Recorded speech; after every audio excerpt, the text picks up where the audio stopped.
start to turn it around.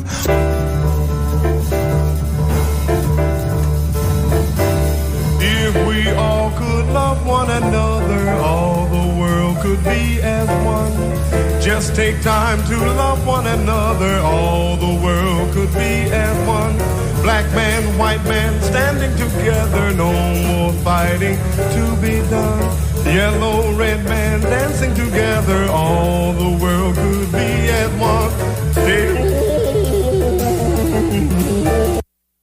Okay, good morning. This is Joni Eisenberg with To Heal DC, our first show of 2024, and I'm having a little trouble with my Zoom, but I'm on the old-fashioned telephone. Thank goodness we still have the phone, and I'd like to say hi to my good friend Chuck. Good morning, Chuck. Good morning, Joni. And we have an exciting and important show for you today. We are covering two important topics, Free Palestine and Free DC. We're going to be talking to activists in the Free Palestine movement, which we will continue to do until we do have a Free Palestine. And in the second part of the show, we are going to be talking about what we're calling Free DC, with a focus on police brutality and gun violence. I am not going to be able to know who is on the air, but hopefully we're going to have three very important guests joining us this morning. First of all, we're going to have a sister who I heard at the rally last Sunday, a week ago Sunday, December 31st. Yasmin, she's with an organization called Maryland to Palestine, and she was just a riveting speaker. I heard her speak several times. She did some magnificent chants, and she's going to bring us up to date about her organization and recent actions. We also have on the line, calling in from New York City, Barbara Schulman, and she is an activist with Jewish Voice for Peace, a longtime anti-racist feminist organizer, joined the New York chapter of Jewish Voices for Peace in October, and has since been actively involved in their civil disobedience and other direct actions, demanding a permanent ceasefire, termination of U.S. military aid to Israel, and an end to Israeli apartheid. And we've asked Barbara to join us to share a recent, very powerful mobilization that took place a couple of weeks ago now. And someone can help let me know if Larry Hamm has joined us yet. And if not, if Larry is here. Larry Hamm is here. Oh, great. Terrific.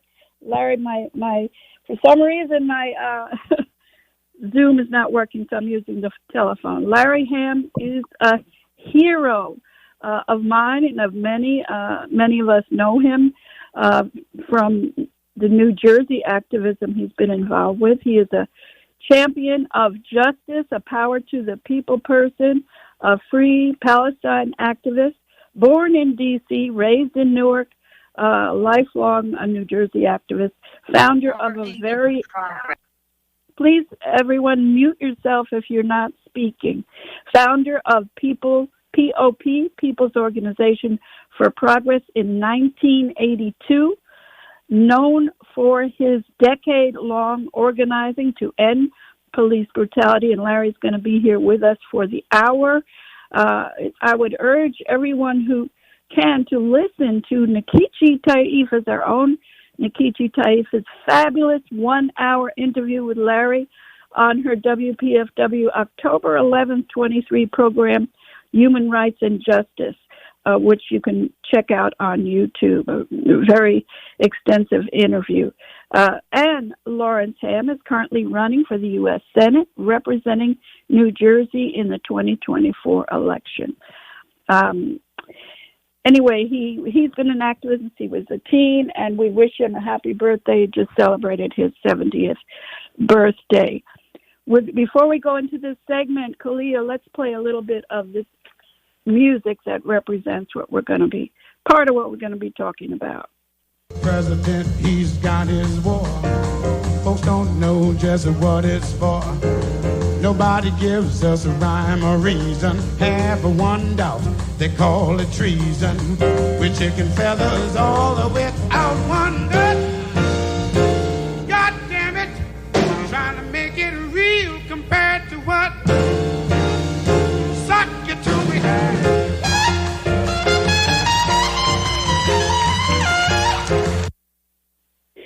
And of course, that was Les McCann, who left us physically, but is still with us, of course, last week. That song came out in 1969, and a lot of us remember when it came out. We've been playing him here on PFW for nonstop for the last few days.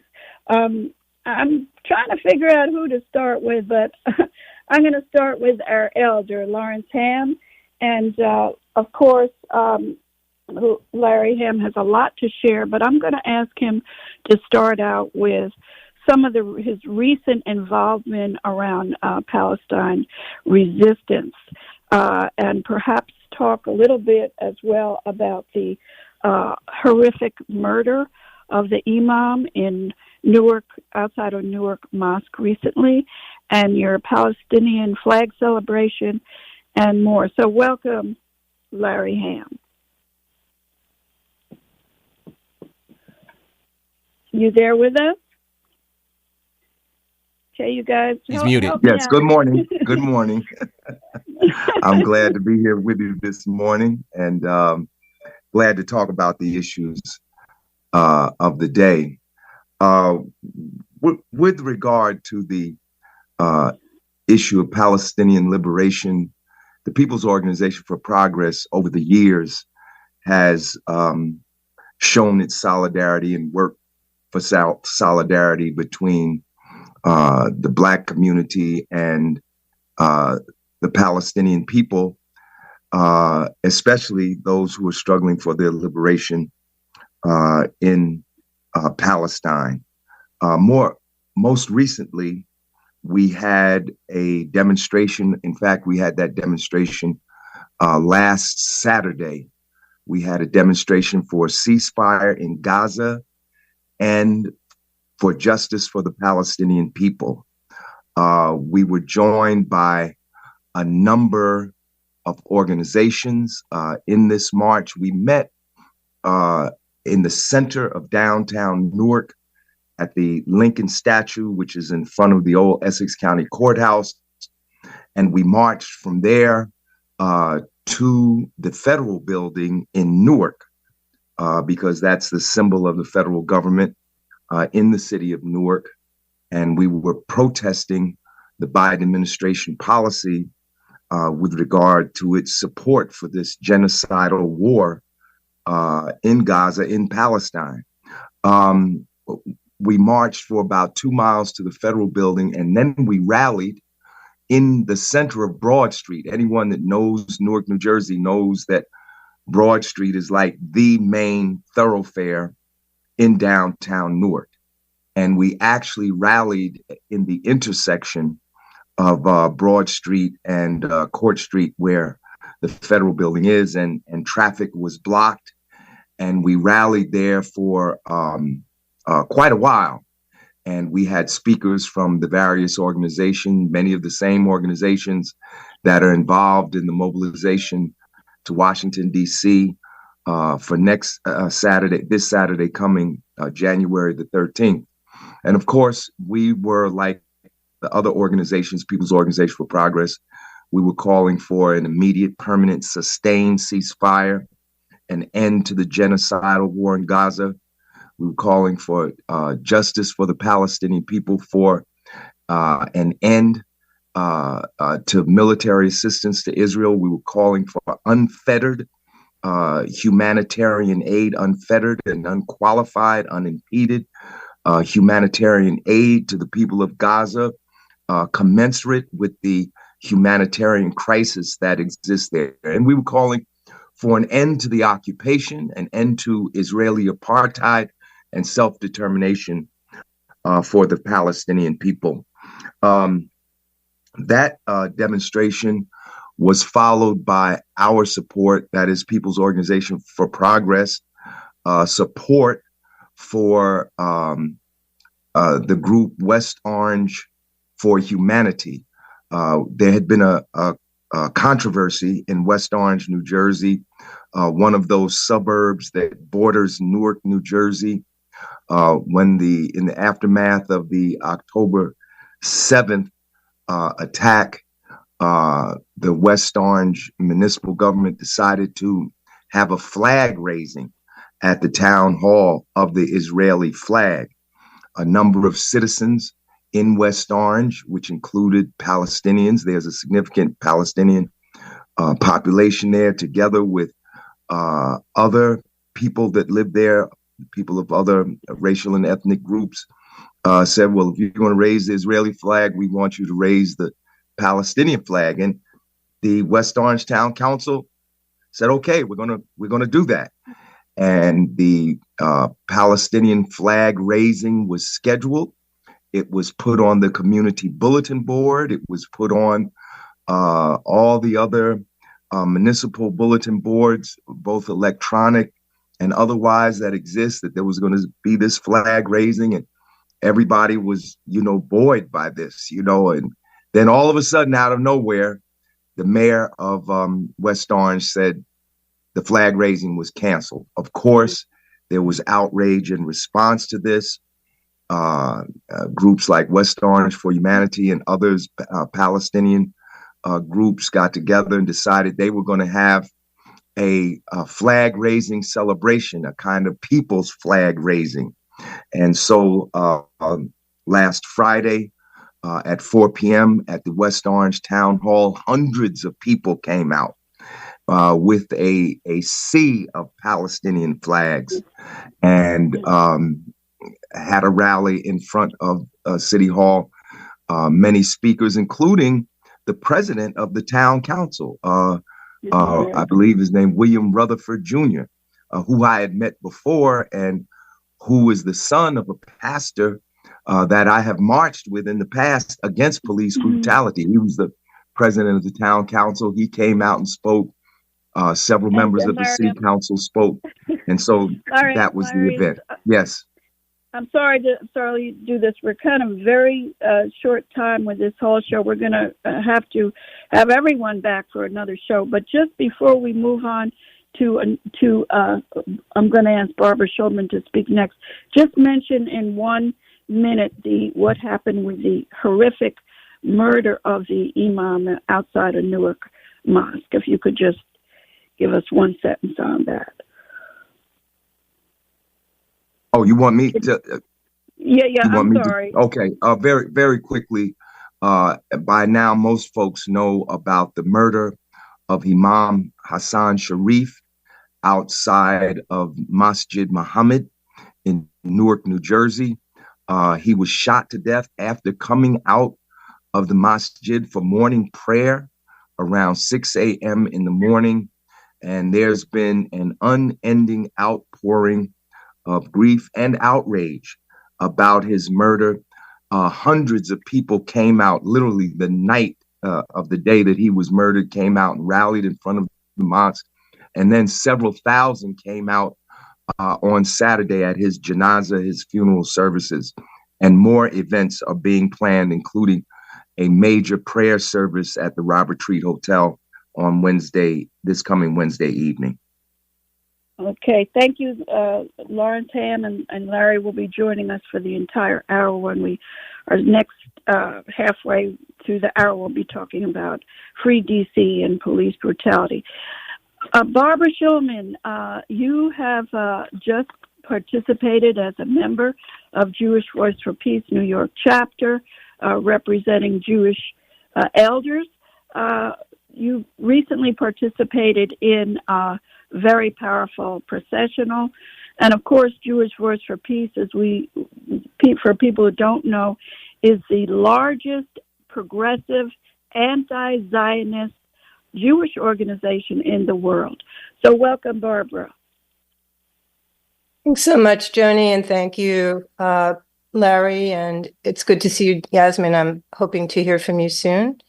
I am, as Joni said, a member and a relatively new member of JVP New York City. This past December 28th, a number of us, Jewish elders, we call ourselves, that is mostly people over 65, we decided that we wanted to create a space for mourning.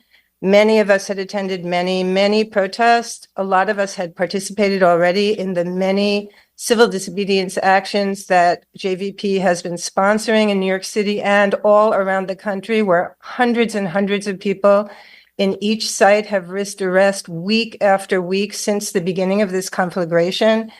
To demand the list of demands that Larry just listed. Ceasefire, permanent ceasefire, of course, is at the top of the list, but many other demands for Palestinian freedom. We decided to create a silent, solemn walk of lamentation through Times Square. We spent days and days hand making 400 effigies of dead babies that were carried with great love, cradled in our arms. And we went through Times Square. There were a lot of tourists there. It was still the week after the holidays, before New Year's. And we proceeded over to, ironically, Golda Meir Square in Times Square, which we then decolonized and liberated, and laid down the effigies of these babies one at a time. There were drummers with us. It was solemn. It was reverential. Many people were in tears the entire time. And we honored those dead children and all the dead in Palestine. We held minutes of silence. We sang some songs for ceasefire, and then we peacefully dispersed. So that was a beautiful action that we held. We knew there was a need for a space for mourning the unthinkable losses. And we also wanted to try to reach those who maybe had not yet come out on the streets, those who maybe were not accustomed to attending protests. And it was quite successful in that regard. We had about 1,200 people join us, and we got a lot of very positive feedback on the experience and what it meant for people to be part of that. This was initiated, as I said, by a group of Jewish elders, not JVP itself technically. We think it's important to name ourselves as such because there is a national narrative right now somehow that there is a generational divide amongst Jews, that the younger generation is standing up against the treatment of Palestinians, this terrible war, this genocide, but the older generation is locked into its commitment to Israel, and we want to disprove that notion. Many of us have been active in Palestinian liberation for decades, and we feel like the breakdown of that problematic narrative is necessary. I would say also, just to add a little bit of background to that particular action, Jewish Voice for Peace has chapters all around the country. The organization itself was founded in 1996. There repeatedly have been hundreds risking arrest in civil disobedience actions week after week since this war began. They have been some of the largest civil disobedience actions in several decades in this country. I'm sure most listeners know what civil disobedience is, but it's when you actually put your body on the line and you risk arrest by shutting down streets, shutting down transit hubs, shutting down the places where weapons are made. And hundreds and hundreds of people have risked arrest and been arrested in many of these actions all around the country since the beginning of this war. I'm sorry, Barbara. We're just about out of time. If you have 30 more seconds, if you want to. Great. Let me please, I'm going to just jump to what the listeners should know about what's upcoming here and how to take action in this horrible moment on behalf of Palestinian rights. First of all, I'm sure that your show and all over the radio station, people have been promoting the March on Washington for Gaza in DC this coming Saturday, 1/13. It's 1 p.m. on the Mall. People can join the boycott, divestment, and sanctions movement to boycott, to join targeted boycotts of companies that do business in Israel or with Israel. That would be bdsmovement.net. Congress is back in session this week. They'll be voting on Bernie Sanders' bill to stop weapons to Israel, as well as Biden's proposed $14 billion weapons funding request. You need to get on the phone and start calling your representatives and your senators in order to help you do that. JVP holds a power half hour every weekday at 3 p.m. If you go to jvp.org/Gaza PH, that's Gaza PH for power hour, you will be able to join in. They will hook you up. You get messaging, resources, and pointers for having hard conversations with people in your lives. They will hook you up to call Congress right there on the phone line. And then please support the Palestinian organizations that are out, whose lives are on the line here. AdalaJusticeProject.org, Within Our Lifetime, WOLPalestine.com, WOL Palestine on Instagram, the Palestinian Youth Movement.com, NYCPYM on Instagram. The U.S. Campaign for Palestinian Rights.org has action links you can follow to contact Congress. And also, finally, the film Israelism, which gives a very, very useful history of the development of Zionism and how two young Jews raised in Zionist homes, Zionist communities, actually had their eyes opened and became activists on behalf of Palestinian rights. A beautiful film. You can find it. It's available for streaming at bit.ly/rentisraelism, and that's spelled ISRAELISM. Okay, I'll leave it at that. Thank you so much for having me, Joni. I'm sorry, we're kind of running a little bit behind, and I want to make sure that we have room for our magnificent final speaker in this session, this segment of the show, Free Palestine. And her name is Yasmin, and I spent all last week trying to find her, and I'm so happy because I heard her on Sunday. Welcome, Yasmin, and I don't know if you'd like to start out with a chant or whatever you'd like to do to share with us your work with Maryland to Palestine. Welcome. Hi, thank you so much for having me. I'm really glad to be here. I apologize for my voice. I was at a rally in Annapolis yesterday, so I lost my voice once again, but it's kind of my routine now. I usually sound like this all the time at this point. So yeah, I'm with Maryland to Palestine. We're a grassroots abolitionist organization in Maryland, mainly Palestinian-led, but we have people of all different backgrounds, different allies and comrades in our organization. And we, at this point, work all around the DMV because we often collaborate with like the Party for Socialism and Liberation, Palestinian Youth Movement, just different organizations stationed in DC or Virginia or Maryland, which is really nice. I feel like we're covering a lot of ground with that.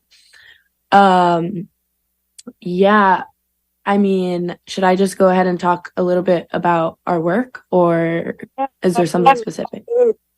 Yes, talk about your work. Share some of those. But keep going. Sorry, you're cutting out. I couldn't hear what you said.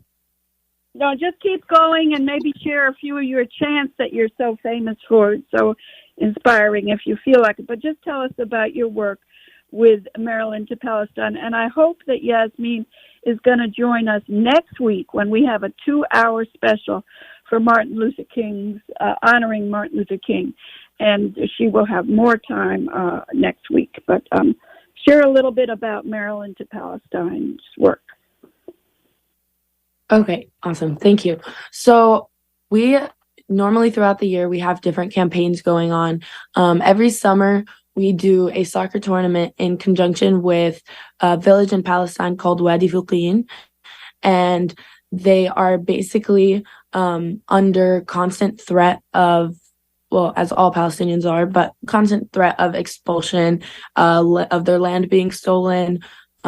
Settlers are constantly attacking their land. And the Zionist entity violates their land and their lives in every way possible, dumps sewage water onto their land, any way to kind of crush Palestinian life and existence in their village.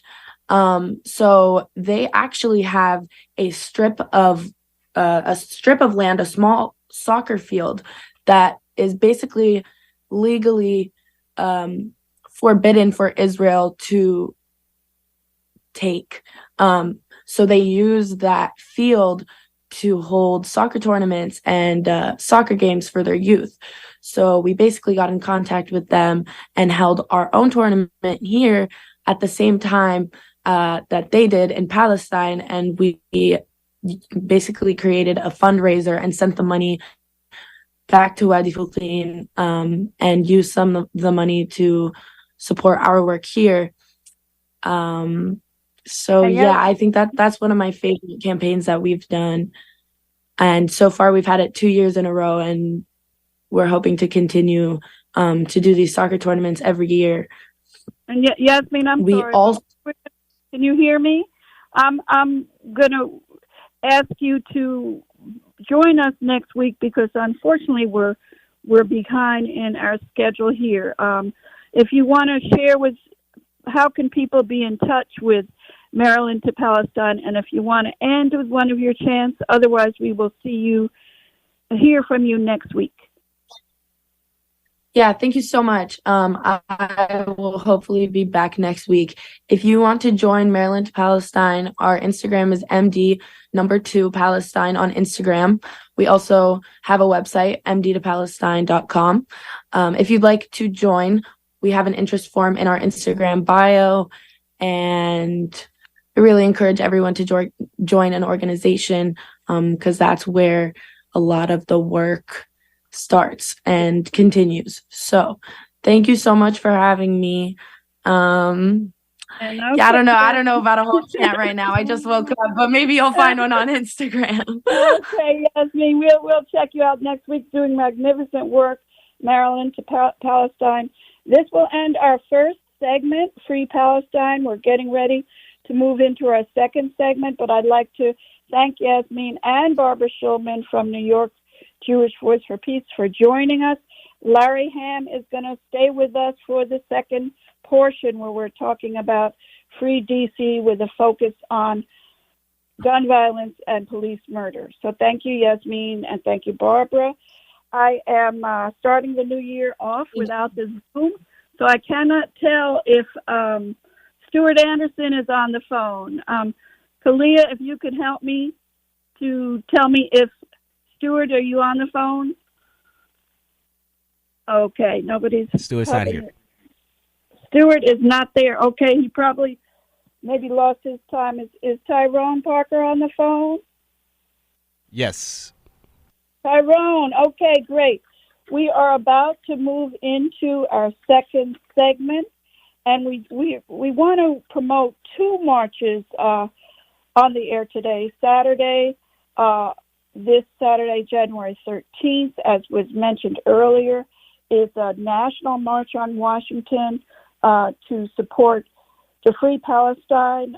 It's organized by a number of national Muslim organizations and others. And there's also, every year there is, in Southeast D.C., the MLK Peace Parade. And that's going to be happening on Monday. Tyrone, I don't know if you can say something about it, but let me just introduce Tyrone, and also joining us momentarily is going to be Ron Hampton. In this half hour, we have three committed justice activists for ending gun violence and for ending police brutality, and that is Tyrone Parker, who I'll introduce in a moment, Larry Hamm, who we just had on, and Ron Hampton. And one of the many things these three brothers have in common is that they are fabulous Black fathers who do a lot for their children. Let me introduce Tyrone Parker, and I'm excited to have Tyrone meet Lawrence Hamm. who was on with us for the first hour. Lawrence Hamm is also very known for his work around police brutality. But Tyrone Parker is a part of our family here in WPFW. He is a founding member of the Alliance of Concerned Men, which was founded in 1991. Tyrone's son was tragically killed in 1989, which was one of the motivations for Tyrone to form the Alliance for Concerned Men with other brothers. He's the former executive director of the Alliance. He is well known for his orchestration of a truce between two violent D.C. rivaling gangs from Benning Terrace, a housing project, also known as Simple City. And that work that he did to heal that, bring together a truce, is truly remarkable. He's been featured in many local, national, international media, and he's a recipient of many awards. And he is my friend. Welcome, Tyrone. Thank you so much, Joni. Happy New Year's to you, and the spirit that you always bring about. It's such an honor and a pleasure to be here this morning to talk a little about the work, but even more than that, Joni, to be able to spread the spirit that we can turn things around. As you mentioned, we're going to be celebrating Dr. Martin Luther King's march over in Southeast DC, Peace March. And this is a very exciting event that's going to be taking place. And Stuart Anderson, as you stated, has done a champion job, him and Denise Rolock, in regards to organizing and structuring. But you have so many other community-based organizations and individuals that's a part of this great march for Martin Luther King. Bending Towards Justice, Truth, and Peace is the title of this year's march. Yes, and hopefully we can announce it throughout the week. And I'm not sure, is Ron Hampton on, but let me just momentarily... Yes, ma'am, I'm here. Welcome, Ron. Ron is another hero in the community, a wonderful dad, and I'll also just mention he's the father of a young man with special needs, and that's why he was a little late, couldn't join us for the hour. But he is a 24-year retired veteran of the D.C. Metropolitan Police Department, past executive director of the National Black Police Association. He was that for 20 years. He is the convener, chair of the Institute of Black World's 21st Century Police Reform and Accountability Task Force. He is an outspoken advocate for justice, and one example is his response to the murder of Tyree Nichols, where he said, among many other things, it is time to abolish the criminal injustice system. And I'm very excited to have you, Tyrone, and Ron Hampton meet Lawrence Hamm from Newark, New Jersey. You three have a lot in common. We're going to have another show where you three can talk for an hour. So welcome back, Lawrence Hamm. And Lawrence is also a champion of around the issue of police brutality and gun violence. It's hard to know where to start. Larry, maybe you could just share with Ron and Tyrone in 1 or 2 minutes some of the work that you're doing now and you have done to address police brutality. Well, first of all, let me say how glad I am to meet these two brothers. And I hope that we will continue to communicate with one another off air after this program is over.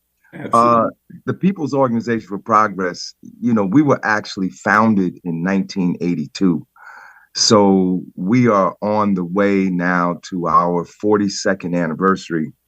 And for all the years since our organization has been founded, we have had to deal with both issues. Now, initially, we were dealing with the issues of police brutality, having rallies and protests against police brutality. But as the homicide rate began to increase in Newark and other cities in New Jersey, we found ourselves confronted with the need to deal with that issue too. So we have had our own anti-violence rallies, but most of the time we collaborate with the many. Most people don't know there are many anti-violence organizations in Newark that have been doing work for decades. It's not new. You just don't hear about it in the press. You only hear about the murder. You don't hear about the people who are trying to stop the violence. So we work with those groups. And in the previous segment, I mentioned the murder of Imam Hassan Sharif. Just last night, we have begun discussions with some of the anti-violence activists about having a major citywide Stop the Violence March in honor of Imam Hassan Sharif. So I'll have more to say about that in the future. With regard to police brutality, we just had a rally in Newark at Newark City Hall to protest the murder of Carl Dorsey, who was unarmed when he was killed by Newark police.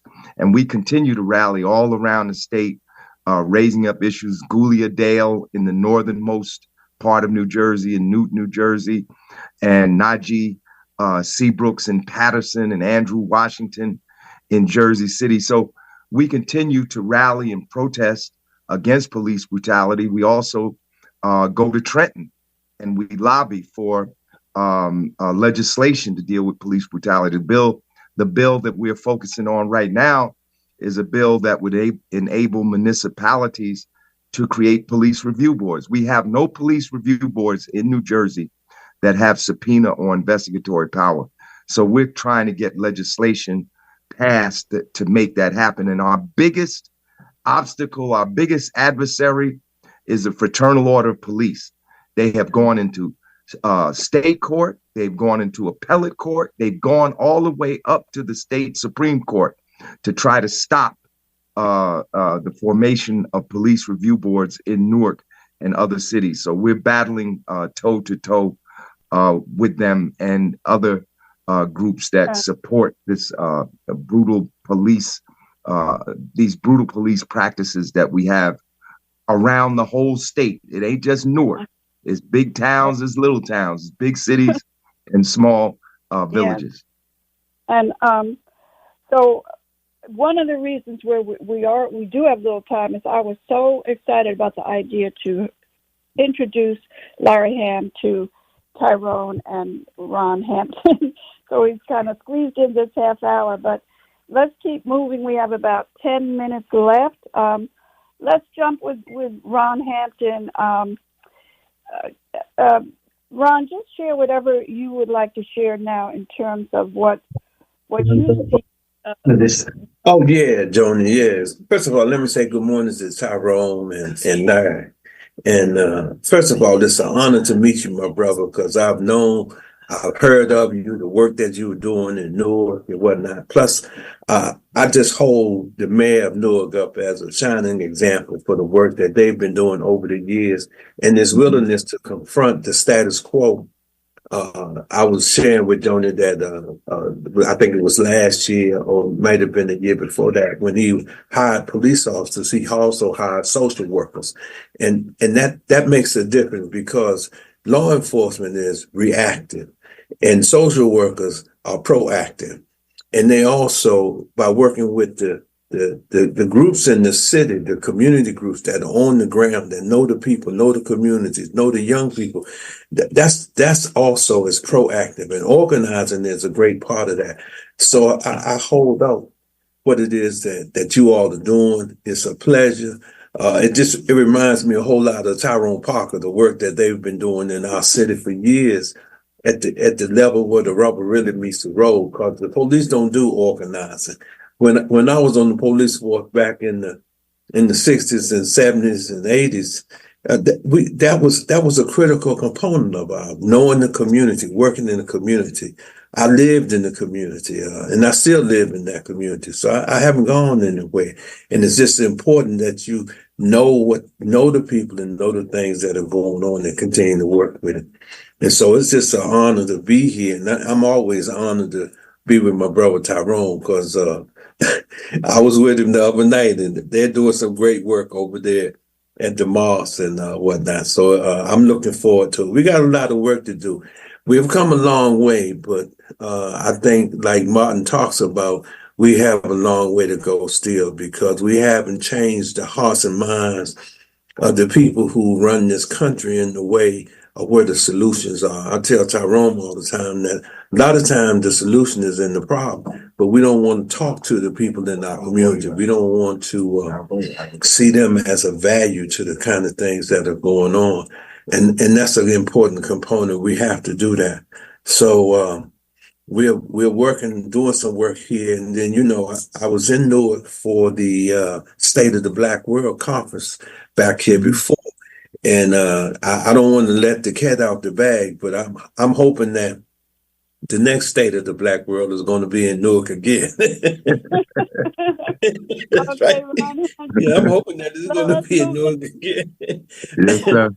Yeah, I was just with Dr. Ron Daniels over the holidays, and we had a chance to talk, and so hopefully that's going to take place, and we're looking forward to working. If ever I can do anything for you or with you, my bro, please, you can reach out, and I know Joni knows how to get in touch with me, but I really would be honored to work with you. I know the last time we were in Newark, we had some people from the community come and participate in the session that we had at the hotel. And we talked about some of the strategies and things that they were using then and probably still using now because it's success. You're absolutely right. We talk about the murders, or the media does anyway, but we don't talk about the good things that community groups are doing in our community. And the credible messengers and the violence interrupters are worth $1 million, worth $1 million in gold in terms of the work that they do in our community and the relationships that they build. So, Joni, I'm excited about finally meeting the brother face to face because, like I said, I just know of his good work, and then of course Tyrone. My spirits are always high when I get a chance to be with Tyrone and do the work that they've been doing for a very long time. And even though he's retired, he's still working.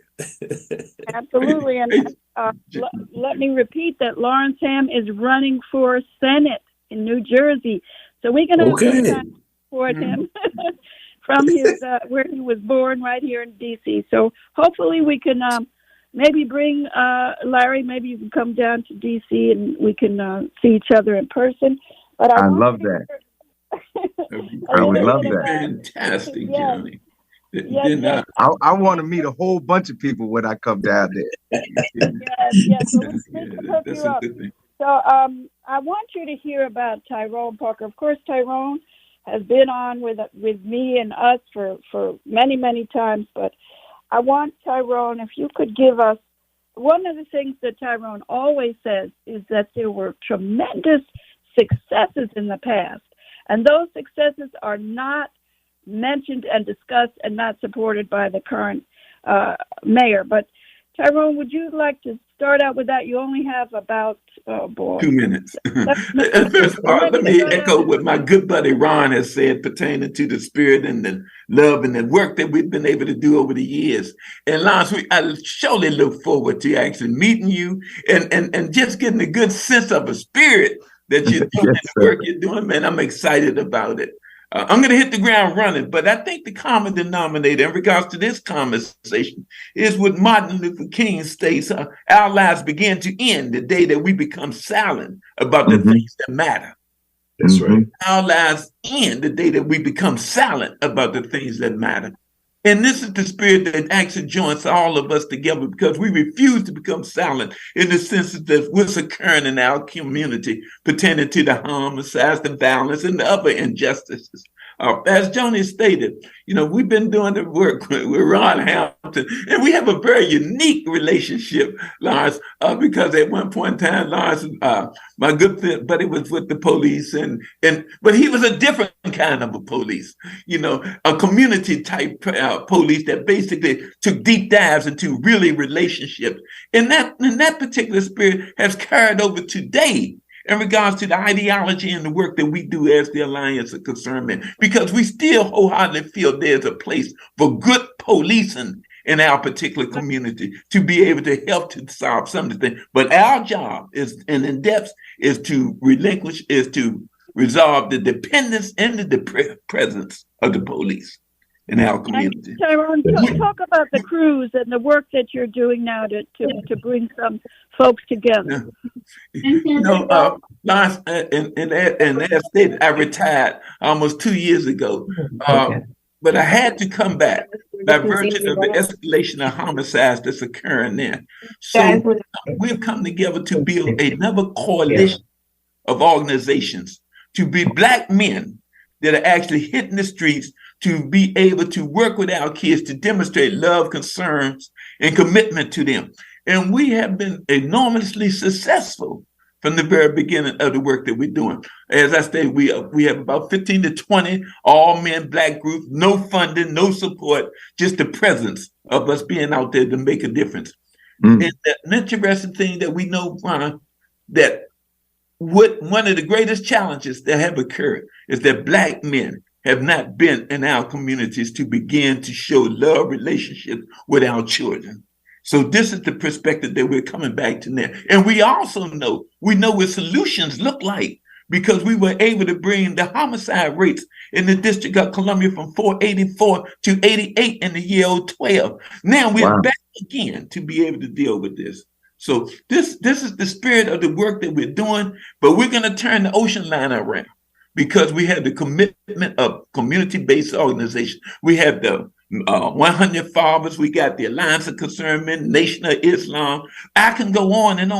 And we're meeting and we're hitting the ground, guys. We're in the streets 3 days a week with the kids, making a difference, man. And we're going to build from that particular perspective, because we know how to do real intervention work.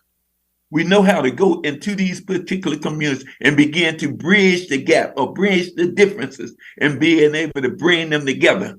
But at this point in time, our city don't quite see how solutions look. They want to be able to implement their solutions as to the work that have their names attached to it, not the community names. I can go on. That's part of the reason why the district's gun violence murder rate has gone up, because the city is not doing, there are many reasons, but one certainly is the city is not doing what it could do to turn things around. Right, Tyrone? And let me say this. One of the things that's actually occurring here, Lawrence, is that there's no coordination. There's nothing coming out of one office to be able to set the directions and pertaining to youth and gang violence within the city. And in this particular city, there's a major differences that's occurring between two of the major components here in the District of Columbia. We have the mayor's office that has the positions, and we have the U.S. Attorney's office that have the position. And consequently, they're not on the same page to be able to circumvent youth and gang violence in a collective perspective. So we're dealing with, how do we come up with, to be able to coordinate these particular government agencies so that they can have a sense of direction of the diminishing the silos that a number of organizations are functioning in.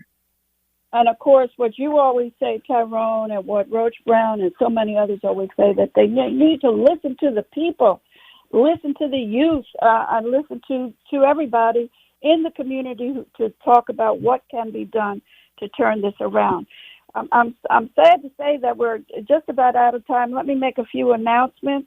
Again, this coming Saturday, please everybody remember that at 1 o'clock, there is going to be a national march on Washington for Gaza right there at the mall. That's this Saturday, January 13th, starting at 1 p.m. Then the annual Peace Walk in Tyrone, I don't know where it's starting, but it's the annual Peace Walk for Dr. King is Monday, of course, January 15th. We're going to be on the air 2 hours Monday morning. I also want to just announce we have two wonderful new shows starting this week on WPFW. First of all, Wednesday from 10 p.m. to midnight, Jordan Strudwick. He is a true jazz and justice young man, 25 years old, talks about justice and plays the music as well. And then our new show called Darker Than Blue, Fridays at 5 p.m., absolutely magnificent, with Sean Blackman and Jackie Luzman. So those are two wonderful new shows. Thanks to Katia. We are, maybe we have a minute left. Tyrone, you have a final comment you want to make, and Larry as well. Well, again, I would say, as a community, we must come together to be able to circumvent the violence and the tragedies that's occurring within our community. But if the government do not do their part, we as Black men will do our part. We will mobilize, we will deal with the many challenges that we have, that we're confronted to dealing with, but we will show our children how much we love them, and we are willing to go any place, anytime, and anywhere to give them what they need to have. Absolutely. And of course, we know that we also have Black women, there's sisters out there on the front lines, and we often have on the air Harriet's Wildest Dreams, inspiring group of young Black sisters. And I'm saying young because they are doing fabulous, fabulous work. We got Black women with us as well. But at this time, I know. we just emphasize Black men. We only have a few seconds left. Who is on the phone? Well, Lawrence, no, we don't have time. Lawrence, your final word? Yes, I'd just like to say that on Monday, January 15th, which is Dr. Martin Luther King's birthday and the King holiday, they fall on the same day, the People's Organization for Progress will have our Martin Luther King March and Rally for Black Liberation. It's going to take place on Monday, January 15th. It's going to start 2:00 p.m. at the Martin Luther King statue, which is 495 Dr. Martin Luther King Jr. Boulevard in Newark, New Jersey. That's near the corner of Dr. Martin Luther King Boulevard and Springfield Avenue. We're going to march from there, the King Monument, down to the Federal Building. We're going to rally there. We're going to march back and rally and end at the King statue, beginning and ending at the King statue. And all the issues that we talked about during this hour, those issues are going to be front and center at our march on Dr. King's birthday. So I urge everybody to come out. Also, I will be the guest. Sorry, I'm go sorry. Ahead. I'm sorry. Okay, go ahead. Stuart, I'll give you 30 seconds if you're still No, on the line. I'll just stop. I'll just stop right there. Right there. Greetings, everyone. Sorry for my tardiness. Went to the dentist this morning, and the rest is history. But here in DC, in Southeast, on MLK Avenue, the MLK Martin Luther King Peace Walk and Parade Committee will host our 19th annual Peace Walk and Parade. The parade starts at 11 a.m. Our peace rally will start at 9 a.m. Okay. Check out our website, MLK Holiday. That's right. You're going to be marching. HolidayDC.org. Thank you, Stuart. Thank you, Larry. And thank you, Ron and Tyrone. Thanks to our engineer. We'll see you next week with a 2-hour special. All right. Thank you. Thank you, Joni. Thank you, Joni. Thank you. Bless. WPFW 89.32 Hill, DC. All right.